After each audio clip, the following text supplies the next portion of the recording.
Welcome back to the channel. Today is the day where we are going to be laying the flooring, not out here. That's going to be happening later on. First, before I can lay any flooring down here, I've got to install this 6mm or 5.5mm plywood over the top, and then I can put some Karndean down or something similar out here. I'm going to open sesame here. Now, this is the back area. I'm going to be putting this stuff down. This is the Looselay. This is a Karndean product that I've mentioned before. If the audio has changed, it's because there is no furniture in here to soak it up, and the walls have all got plaster on them now, so it's a really hard, echoey finish. That's really solid and firm, so it's a bit like being in a glass box. This is the product that we're going for, and it is really grippy. It does not move when it is down. It's really, really impressive. I was a little skeptical or a little kind of concerned, but it is fantastic. So we did a triple wash and hoover of the floor last night. We were up until about 11:15, I think it was in the end. Hoovering, washing, dusting, sweeping, all of that, to wash this floor and clean it up, get all the kind of trace elements of plaster off. So now I can install this. What I'm going to do is I'm going to strike a line off this back wall here that's a perfect 90 degrees and runs and faces out that way. Once I've got that, I will set my laser up. That will be my crown row. I'll run the row of floor tile, and I'll be progressing this way and heading over there like that, and then over there like that. Shouldn't take me more than the day, actually. It is Looselay. It's super simple. The thing that's going to be most complicated is sorting out the cuts, basically, figuring out exactly the cuts. Because the back wall of the house wasn't 100% square where it was 100 years old, I have done everything I can to get a 90-degree angle on this bit, but the wall does run ever so slightly at an angle like this, so I'll have to kind of fade the cut because the flooring's going to be going this way. I'm going to have to gently kind of grade off that when I butt up to there, but that's fine. It's not the end of the world. And on this side, we're going to have a nice straight edge that runs along here, and there'll be a long, I don't really know what you call it, like a transition strip or something. I'm not entirely sure what it's called, but there'll be a long one of those that will go between the Karndean and the carpet. That'll happen when we sort the carpet over there. The other thing that we're going to do just before we get into that is we're going to wash and clean and hoover all through here. I think we did we do a double wash in here last night? We did, but this area is doing again. It's high traffic, so all these little bits, all this chalk we want to get off so that the grip has got every chance it can. And we didn't clean in here, we were using it as a storage area. So that's that. We've got a bit more space. Now that I've taken the Looselay out of the garage, we've got a bit more space so we can store stuff over there. Later on in an upcoming video, you will see us building the kitchen. That is what all of that stuff over there is. So I'll probably set you up on a time lapse and you can see what it is that we're going to be doing.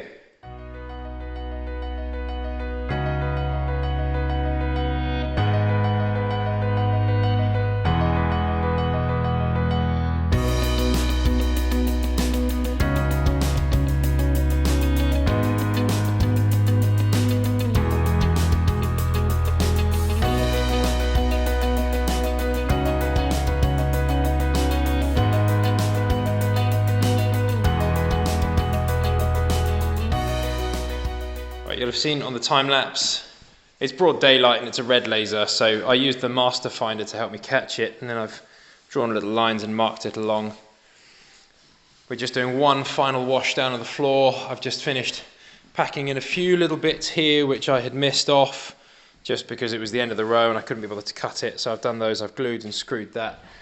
You can see the poly is just starting to come up there, and with the water going over it, water cures polyurethane really quickly, so even though it's a 5-minute glue, that will just help set it off and we can then scrape it up. So this line here runs the whole way down, and it's very satisfying to see that on my right angle we're bang on up against there. So that's really nice. This will sit, this one will sit right on here like that. Nice and snug up there. So very happy with that. I can now start with my crown row. Well, once that's dry up there, I can start with the crown row. So yeah, I'm going to set you up on a time lapse again once I'm ready to set it out, and you'll see me installing it.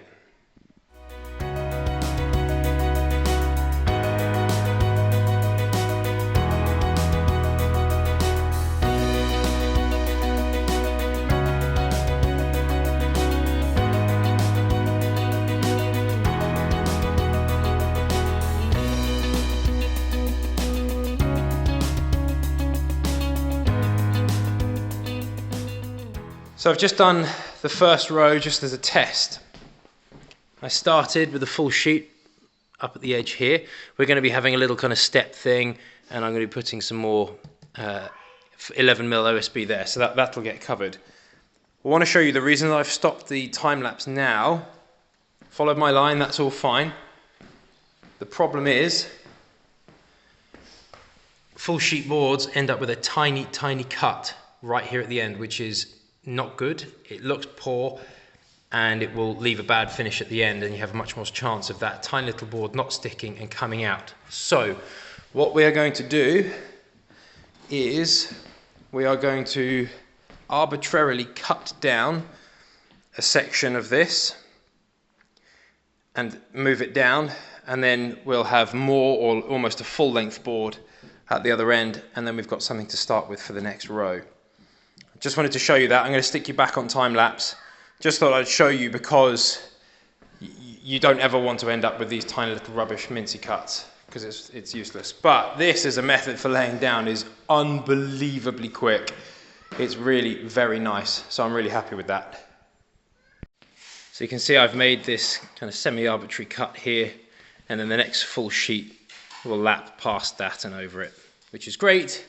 I can now realign these all the way up, end up with a nice big cut at the end, take that piece and use that as the start of my next row. I'm going to stick you back on the time lapse.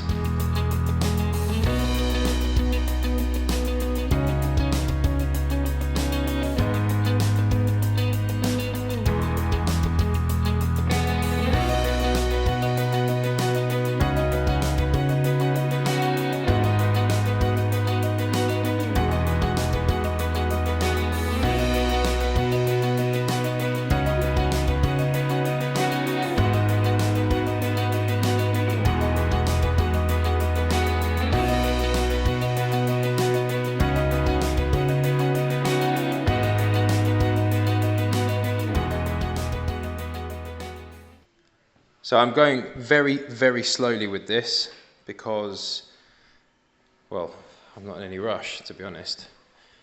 It looks so nice. We've deliberately gone for a very wide looking board because the room is so big. Now, I've now got some slightly more complicated cuts to do. In here we've got the bathroom. I've got a kind of thin strip that I've got to do, and then I've got to come back out to a wide strip. So that's going to be really good fun. I cannot wait to do that. That's what's coming up next. So I'm going to stick you back on the time lapse in a new location, and we'll see how it comes out.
trying to film super slow because if I move quickly it'll make you all feel sick. That is nice and snug along here, and then when the skirting board comes down over it, this long edge, the raw edge will get hidden, and same up here as well. But up here I've done it nice and snug up along here because, well, otherwise it would look a bit rubbish, wouldn't it? Right, so that is pretty much half the space done now. I still need to flow round this way, but I'm now going to carry on over here and finish this kind of kitchen section. Other than kind of notching round the corners, it goes in really quickly, which is very, very nice, because I've spent hours on this floor and the subfloor and all that, so it's really nice to have this going down so quickly.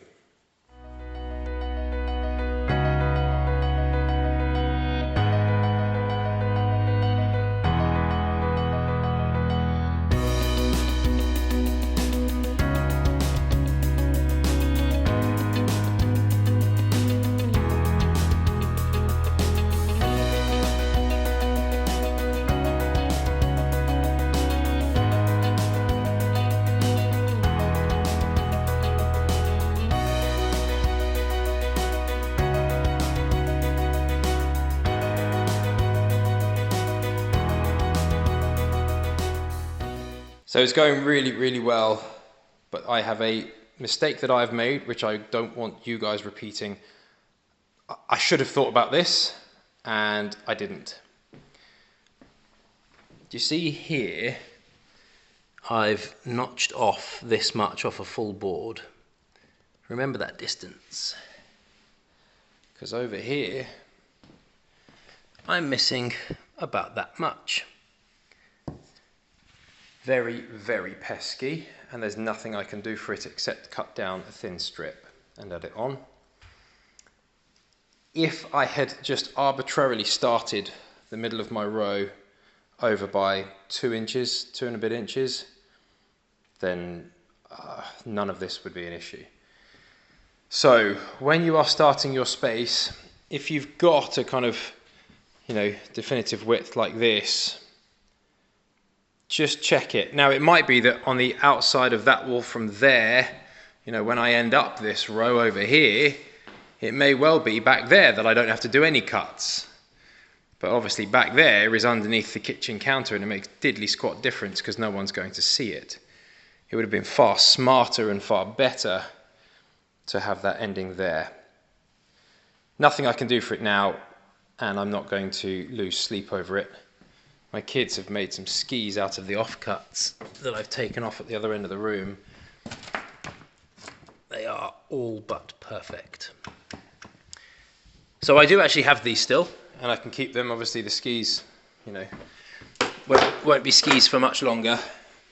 So I do have those cuts. It doesn't mean I have to cut fresh, but it is a pain. And with little things like this, you think, oh, come on, Tom. So learn from my mistake, please. And check that before you start yours. I'm going to stick you back on the time lapse now. Almost finished in this space.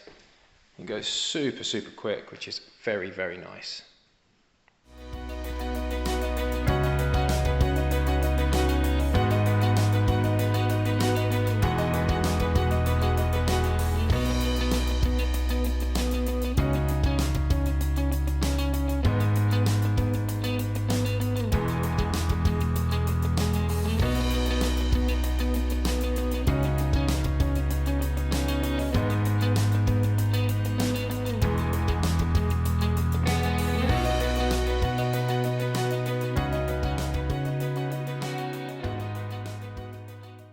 Sorry about the voiceover, but I stupidly filmed this last bit on time-lapse. If you do have a small section like this that you want to fill in, rather than having to cut down a whole sheet, I'm going to show you very quickly now how to fill that sheet in using a scrap offcut like this. Find a small piece that fits the area. Keep the factory edge so that the factory edge butts up against another factory edge. Take that piece and put it at the end of the last full length sheet. Then put a whole length sheet over the top of it. Have a scrap offcut ready to go so that you don't cut the board. Butt up another piece, and that is now your line. Score that, snap it, and the piece that you had at the start will fit in perfectly. And that's this video finished. Thank you for watching. I've just got to finish in here now, which won't take too long. If you found this helpful and useful, please do like, comment, subscribe and share. And I will see you on the next video when I'm installing the kitchen over this whole space. Thanks for watching. Drink a shot. Here's my left hand.